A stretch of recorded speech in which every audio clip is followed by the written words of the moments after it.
Ladies and gentlemen, hey, hi, how you doing? Welcome back to the channel. Thank you so much for stopping by. Today, finally, we've actually got some very good news for Black Ops 7. Charlie Intel was recently invited out to play some more Black Ops 7, get some interviews with the devs, and from this, Charlie Intel is now reporting on a bunch of things the devs have adjusted, changed, and specified for launch here, including some pretty exciting things. Obviously, there's been a lot of hit and miss so far with the Black Ops 7 reveals and announcements. They've fumbled quite a bit. There obviously has been a pretty negative reception to the game as a whole up until this point, at least from the vocal community here. But a lot of the details that we have today are actually pretty interesting, and I think in a lot of cases pretty good. For instance, starting with one right away that I think a lot of people are going to agree on here, saying breaking. Treyarch confirmed to us in an exclusive interview that they have canceled some big brand collaboration skins for Black Ops 7 after community feedback, saying, quote, there are opportunities that we have had lined up after some of our conversations that we straight up turned down. So obviously a big thing as of late, especially, you know, MW3 Black Ops 6 is some of this Call of Duty stuff doesn't really feel like Call of Duty. When you have Nicki Minaj and Beavis and Butthead and the Ninja Turtles all running around in a Call of Duty game, it kind of takes away from that core identity of Call of Duty. And we've heard Call of Duty actually admit, yeah, we've maybe gotten a little bit too crazy. We're gonna, you know, scale back things for Black Ops 7. And a lot of it comes down to, okay, you have to prove it. You can say that, that's fine. But come season 1, season 2, season 3, we better not see these ridiculous skins. So them again, sort of confirming here, they've had the opportunity to maybe do some of these ridiculous things again, but they've gone through and they've turned it down for Black Ops 7. Certainly good. I hope this is something that continues regardless of what effect they see maybe on monetization stuff, MTX sales and things over the course of the start of the game. Another piece of information here that I think is fantastic news, I think really objectively, if we're being honest here, Black Ops 7 Season 1 content will be offering the biggest season of content ever, Treyarch tells us, with post-launch having, quote, a ton of content. We again have heard the statement that this game was going to rival Modern Warfare 3's post-launch support, which from a quality and quantity standpoint could be considered the best in the series. Quality obviously is a bit more subjective. You might have loved some of the stuff MW3 did. You might have hated some of the stuff MW3 did. From a quantity standpoint, it's objectively the best. Like MW3's post-launch support was unmatched. And a lot of the rumors, a lot of the things so far have said, okay, Black Ops 7's going to use Modern Warfare 3 as the standard for post-launch. Them going through and saying it's going to have a ton of content. We're going to launch right away with the biggest season ever. Again, does sort of connect the dots and line up with what we've been hearing so far. They say, I think it's making it very certain no one can do any kind of math and think that we did not absolutely bring it. So I do like the confidence here. And if this is the largest season ever, I hope that there's a ton going on for multiplayer, zombies, and especially Warzone, which we haven't heard much of up until this point. So again, pretty good news here, I would say. And sort of piggybacking off of this, they also confirmed that every single season of Black Ops 7 is going to have a brand new map for zombies with plenty of round-based maps throughout post-launch. Kevin Drew said, I'm confident zombies fans will be happy this year with what we've got. So if you're a big zombies player here, obviously the reveal for that happened today as well, alongside all this other breaking news. Fantastic news there. New map every season. And by the way, as we are going through all the news, all the details here today, if you are new to the channel, you want to ensure you're always up to date with everything going on in Call of Duty, no better place than right here. So feel free to hit that subscribe button and turn on those post notifications. And if you enjoy this video, you want to help share it around to new viewers, a like rating is a fantastic way to do so. It does really help out the channel. Next up here, again, sort of doubling down on what we've heard for some time now.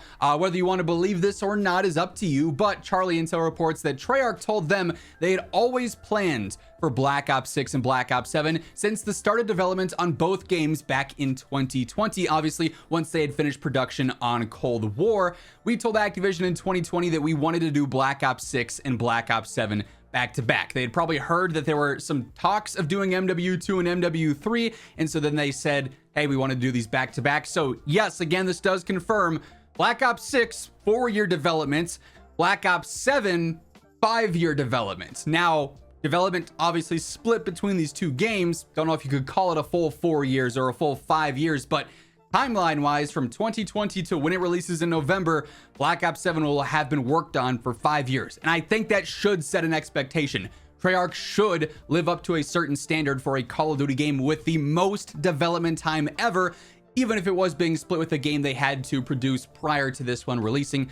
I'm still not fully on board with that. I think that's stretching the dev studios maybe a little bit too thin, and I think we saw that a lot throughout Black Ops 6 with kind of the mess that we had with that post-launch, but nonetheless, we've got the timeline out there. Next up, we do have a few articles on Dexterdo from Charlie Intel's reporting here as well, which again features some good news, in my opinion at least. They say Treyarch addresses concerns about Black Ops 7 being held back by last-gen consoles. This has obviously been a very big talk, especially when compared to Battlefield 6, its main competition this year, which is current gen and PC only. No PlayStation 4, no Xbox One. We've heard a lot of talk about how in Warzone we can't have map rotation because of last-gen limitations, but Black Ops 7, from a multiplayer, a campaign, a zombie standpoint, apparently is not going to be that held back by last gen. We'll see what they have to say here. I have not read this article yet.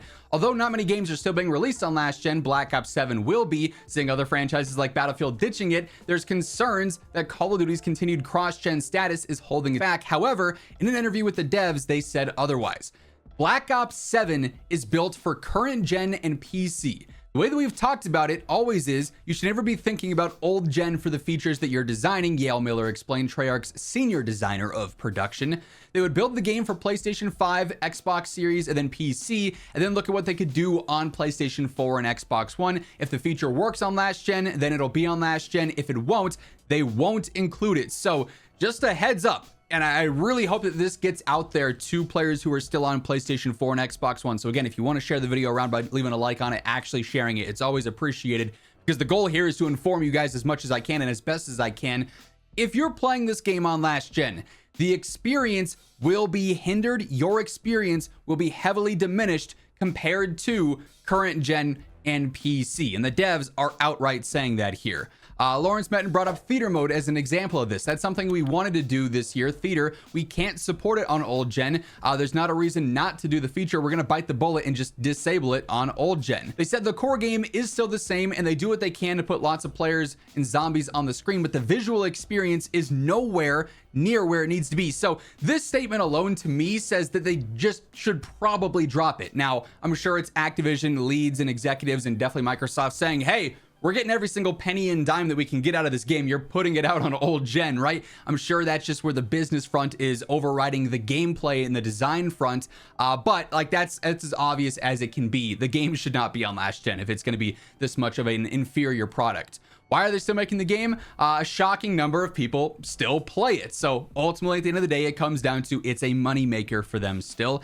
It made sense for us to do it, and we could. There are straight up like graphical features and things that you won't see, but we feel like that doesn't necessarily break the experience. And obviously, there's performance and other things that are not going to be as good, but that's just it. It's just players. So the only reason COD is still on last gen is because people have not abandoned last gen yet, and COD knows they can still make a ton of money from it. But good news here is that the game's focus is still current gen. So certainly some interesting details here. Again, we're all in the boat of, okay, what Call of Duty is saying is great, but we got to see it in game, in action. We got to see them actually follow up on things, because they can say whatever they want to people please, to make things sound awesome.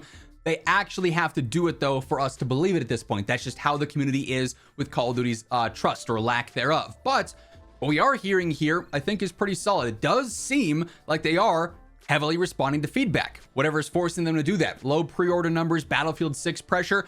I don't quite frankly care. I just want them to listen. And if this is what it takes, fantastic, because it hopefully will equate to a better game. So some interesting details here for sure. That said, that is going to wrap things up. We've got lots more coming out in the next few days and weeks, obviously leading up to COD Next and everything. So you're not going to want to miss anything. Be sure to hit that subscribe button, turn on those post notifications to stay in the know. And if you enjoy this video, a like rating is always seriously appreciated as well on your way out, of course. But once again, thank you so much for tuning in. And until next time, take it easy. Have an awesome rest of your day, and I'll catch you later.